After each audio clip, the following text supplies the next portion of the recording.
You think I killed Gary? Did you? On October 16th, I'll choose violence every day. the investigation begins. My friends are incapable of murder. They're my family. I would do anything for them. Even kill?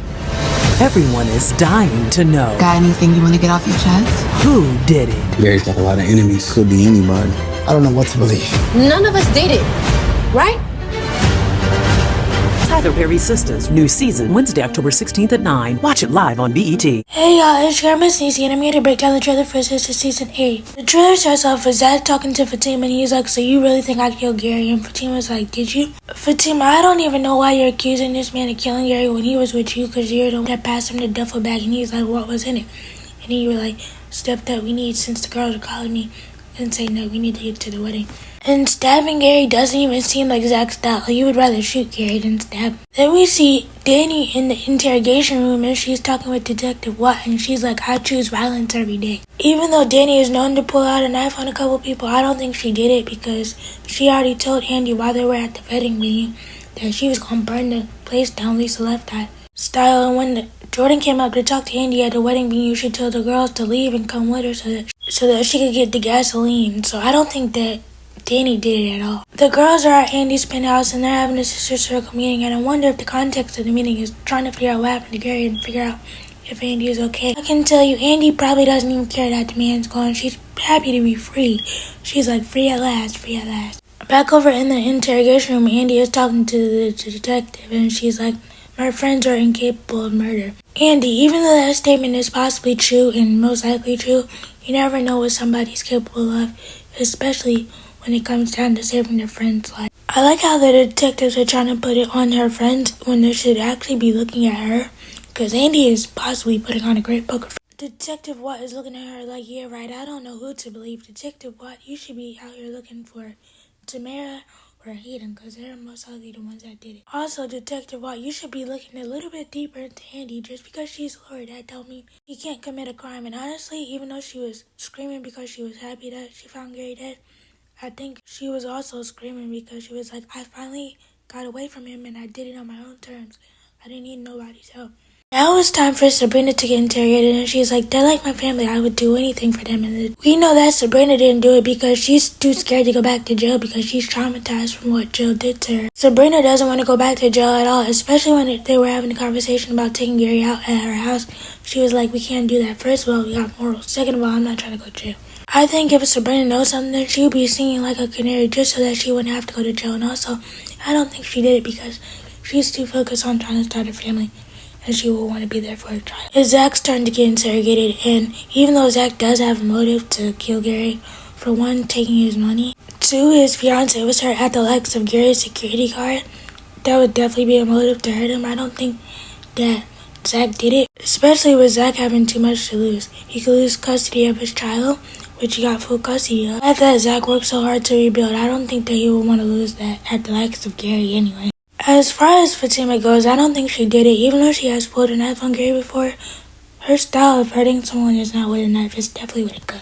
Nobody knows the exact time duration that happened between Gary being found dead and Fatima leaving her house. And if Fatima didn't do it herself, she knows somebody who did it because Madam probably sent somebody over there since Madam was in a meeting and busy. She probably sent someone else over there to handle it. When it comes to Jordan being a suspect, I don't think that Jordan did it at all because Jordan doesn't even have the heart to hurt a fly.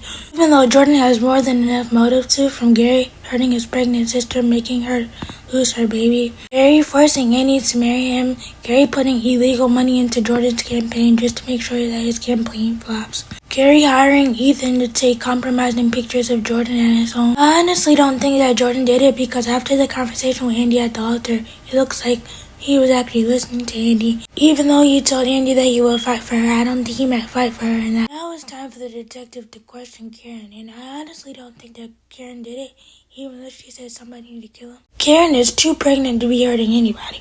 And even if Karen did try to do something, Gary don't care about pregnant women, and he would hurt her and her baby. I knew that this was going to happen. Gary's alive, y'all. Because if y'all look at the board that the detectives have with all their evidence on it, it says, who killed Gary Borders, and killed is slashed out. And it says, who tried to kill Gary Borders. So the stab wound to the chest was not successful. According to the detective board, there's like 6 different suspects. Of course, the girls and Zach, but they have Zach as he was working at Chainbreakers. Zach hasn't worked at Chainbreakers since season 3. The writers really need to do their homework and watch the team because Zach definitely has his own business called Rise of Interest where he flips property. But back to this evidence board. Andy's part of the evidence is funny because it says they dated, then they broke up, then they got engaged, then they almost got married, broke up, then almost got married again. That is funny. Honestly, I don't think that none of these people on the board did it. I think that it was an inside job, somebody that works with Gary. There's honestly a lot of people on this board as suspects, and if it was my vote, I would probably say Tamara. Speaking of Tamara, we see Tamara talking to Hayden at his house, and I'm like, Tamara, what are you doing here? Hayden, you need to stand up because I don't even know why Tamara's at your house after you found out that she was sleeping with your best friend and they made a sex, which she recorded. Like, what? Why is she even at your house? And why are you even having the time of day to talk to her? Tamara's asking Hayden if there's anything that he wants to get off his chest, and then we see him say, well, Gary had a lot of enemies. Then we see somebody come into a hospital room with a needle, and it looks like that needle is being used to finish the job on Gary since he's not actually dead. This looks like one of them scenes that you would see in a Lifetime movie where a crazy person goes to a hospital to visit the person that they don't like just to kill him, and nobody would know because they did it silently through a needle or something like that. Hayden, do I think you read this man? Possibly. He was someone that you saw as a best friend, someone that you were helping, and y'all thought y'all was cool, but you turned around and slept with your girlfriend. But Hayden, you need to be asking Tamara where she was that night because Gary most likely called her for some sex before he got married. She came to the wedding venue. They started arguing because you put her out and she feels like her life is like over now. He went to take the jacket off before they got down to business, and when he turns around from taking the jacket off, there's a knife in her hand and she stabs him in the chest. She was most likely like, I'm gonna hurt you where you hurt me, and that's near your heart. But then we see Zach talking to Fatima, and he's like, anybody could have killed Gary, and that's very true because anybody could have killed Gary. He had so many enemies. But we don't know who did it. Then we see Hudson getting interrogated, and do I think Hudson did it? Possibly. Because if y'all seen the way that he was looking at the wedding venue when the girls came in, he was looking all nervous and scared. He told the girls that he was going to get Gary, but Gary never returned, but Hudson did, so that seems kind of suspicious to me. Detective Watt is like, I don't know what to believe. Detective Watt, what you need to be looking at is that other detective because he's in it on it and Gary, and he possibly knows that Gary's alive. He's probably interrogating these people to figure out who stabbed Gary so Gary could go after the person that stabbed him and kill them. And we see Rich comforting Sabrina after a long day. I'm like, oh, but I'm tired of seeing them in their storyline because this fertility storyline is kind of getting tired.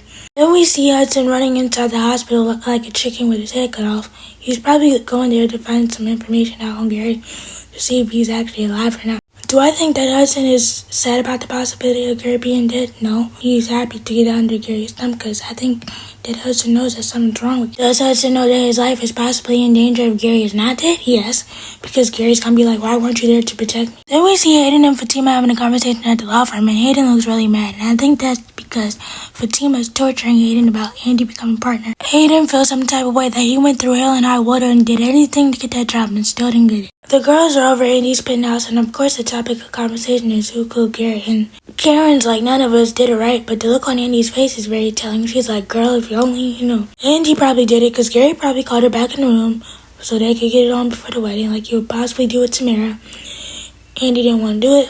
He turns around to take his jacket off so that they could get down to business. Andy's not having it, so she's like, this is my chance to get out. And she stabs him. Andy definitely had a conversation with Marie. Marie was like, what's going on with you? She tells Marie everything that's happening. Marie is like, I got this, don't ask no questions. Marie came through with somebody to do the job. They did the job, but they didn't do the job set. Let me know what you guys think about the trailer. Please be sure to like, comment, subscribe, turn your bell notifications. Bye!